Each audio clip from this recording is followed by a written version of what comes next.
அதீதி போத ஆச்சரண பிரச்சாரணம். அதீதினா அத்தியனம், படிக்கிறது, எஜுகேஷன் இன்ஸ்டிடியூஷன். போதம், போதம்னு சொன்னா என்ன படிச்சோமோ அதுக்கு அர்த்தம் தெரிஞ்சுக்கிறது. இப்ப அஷ்டோத்திரம் படிச்சா இந்த அஷ்டோத்திரத்துல என்ன இருக்குன்னு எழுதி பப்ளிஷ் பண்ணணும். என்னன்னு சொல்லி என்ன அபிப்பிராயம்லாம் இருக்கு, ஆச்சாரியால பத்தி என்ன சொல்லியிருக்கா, எப்படி எல்லாம் நாம சிந்திக்கணும். அது அதீதி போதம். ரெண்டாவது புரிஞ்சுக்கிறது, மீனிங் தெரிஞ்சுக்கிறது. அதீதி போத ஆச்சரணம், என்ன படிச்சோமோ எதை புரிஞ்சின்றமோ அதை அனுஷ்டானம் பண்றது. சந்தியாவந்தனம் பண்றது, அர்க்கிய பிரதானம் கொடுக்கறது, உபஸ்தானம் பண்றது, அபிவாதையை சொல்றது, வயசான வாழ்க்கை அபிவாதையை சொல்றது.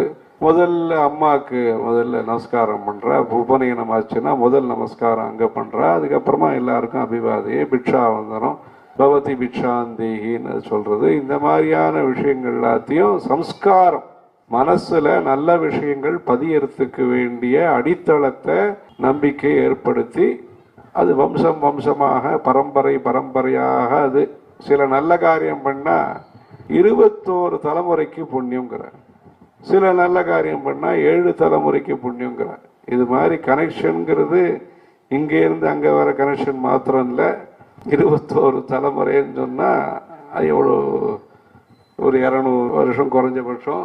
அது மாதிரியான ஒரு தர்மத்துக்கு, தர்ம காரியத்துக்கு புண்ணியம் அவ்வளவு கிடைக்கிறதுன்னு சொல்ற. சின்ன சின்ன புண்ணிய காரியங்களோட பண்ண முடியும். சின்ன சின்ன பிரயத்தனம் பண்ணி அருகம்பில்லை கொண்டு வந்து கொடுத்தோம்னா அது புண்ணியம், தும்பப்பூ கொண்டு வந்து கொடுத்தோம்னா புண்ணியம்.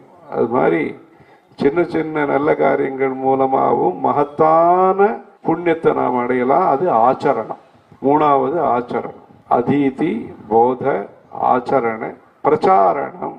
பிரச்சாரணம் மைக்கு 50 பேர் 100 பேர் வச்சு ஏதோ சொல்லி ஞாபகப்படுத்திக்கிறது, நல்ல விஷயத்தை ஞாபகப்படுத்திக்கிறது. ஹர ஹர நம பார்வதி பதயே ஹர ஹர மகாதேவ.